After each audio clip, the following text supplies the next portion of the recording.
তো মাধ্যমিক marathon last minute রিক্যাপে আমরা আজকে ম্যাথামেটিক্সের ফার্স্ট সেট করছি, যদিও আগের দুটো সেট আমাদের অনলাইনে আপলোড হয়ে গেছে, অ্যাপের মধ্যে আপলোড করা আছে, বাট এটা পাবলিক ডোমেনের জন্য ফার্স্ট সেট 1। ওকে, তো শুরু করা যাক। কি অঙ্ক বলছে ফার্স্টে?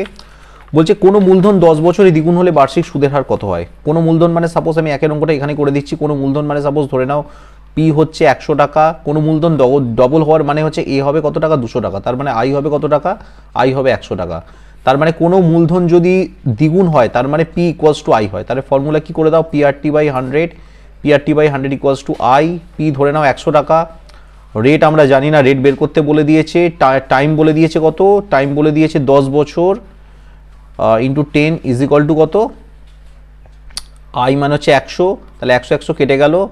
তাহলে আর ইজ ইকুয়াল টু কত? 10টা গুণে ছিল, এদিকে চলে এলে ভাগে হবে। 100/10 কাটাকাটি করলে কত হবে? 10%। কত হবে? 10%।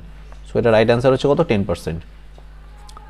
2 নম্বরটা বলছে A X square plus B X plus C equals to 0। A X square plus B X plus C equals to 0। আর যেখানে বলে দিয়েছে এ নট ইকুয়াল টু 0, মানে এর ভ্যালু কখনো 0 হবে না। বীজদ্বয়ের সমীকরণে তাহলে কি হবে সেক্ষেত্রে? এটা উত্তর কত হবে? C equals to 1/2। তারপর একটা বলে দিয়েছি, 3 অঙ্কটা বলে দিয়েছি 2 cos 3 theta is equal two 1।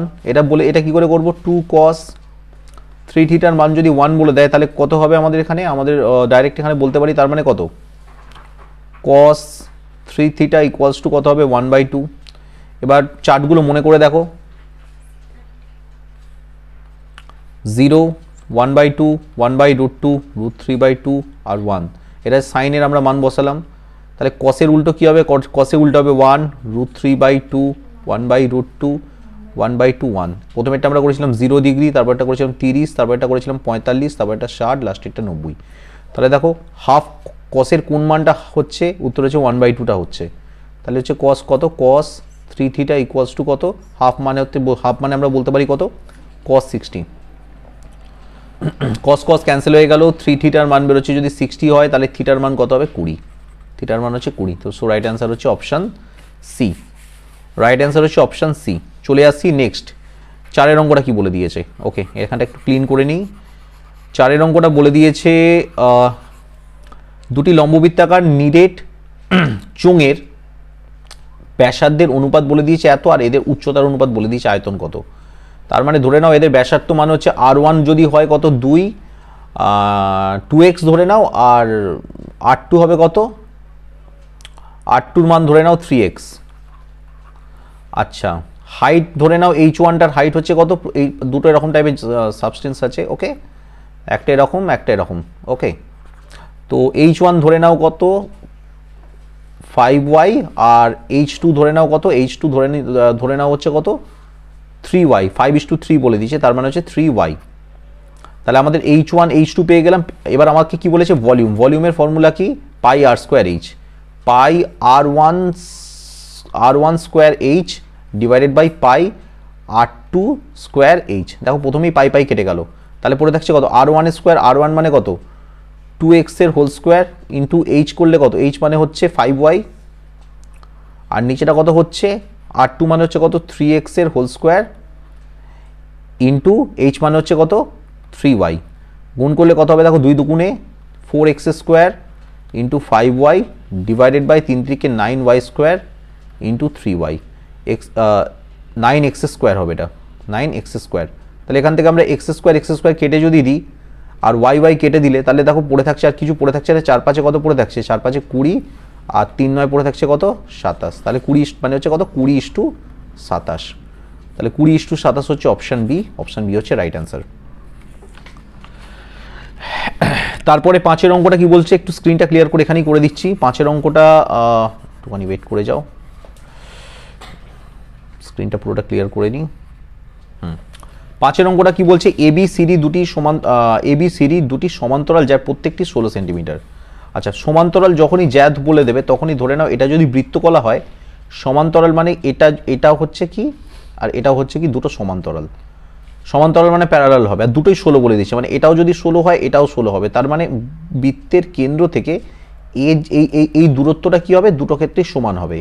আর এটা যদি আর হয় এটাও কি হবে? সিমিলারলি এটাও হবে আর। ওকে, আচ্ছা আমরা এটা জানি কি, আমরা জানি বৃত্তে যখনই বৃত্তের জ্যায়ের ওপর কেন্দ্র থেকে আমরা লম্ব টানি তখন সেটা কি হয়, সমদ্বিখণ্ডিত করে, মানে 8 8-এর দুটো ভাগে ভাগ হয়ে যায়। কি হয়, 8 8-এর দুটো ভাগে ভাগ হয়ে গেল।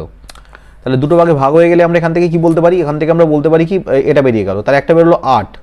আচ্ছা, বৃত্তটি ব্যাসার্ধের দৈর্ঘ্য বলে দিয়েছে 10, আর এর মান বলে দিয়েছে কত, 10, মানে যেটা আর বের করলাম এটা বলে দিয়েছে কত, 10।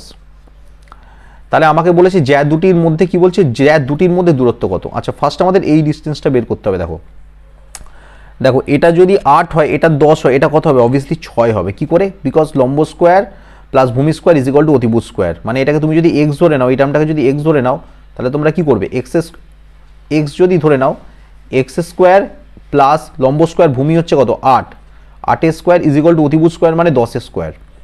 তার মানে এখান থেকে বলতে পারো এক্স ইজ ইকুয়াল টু কত, 10 স্কোয়ার, 10 10কে 100, 8 স্কোয়ার করলে 28 কত হয়, 64।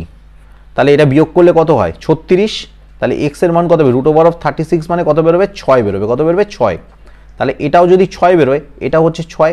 তাহলে বলে দিয়েছে বৃত্তের জ্যা দুটির মধ্যে দূরত্ব কত, তাহলে পুরো ডিস্টেন্সটা কত, 6 আর 6 যোগ করলে কত হবে, 12। কত হবে, 12। রাইট অ্যান্সার হচ্ছে অপশান এ। আচ্ছা, চলে আসি নেক্সট প্রবলেমে। কি বলছে, নেক্সট প্রবলেমের মধ্যে বলছে 6 অঙ্কটা।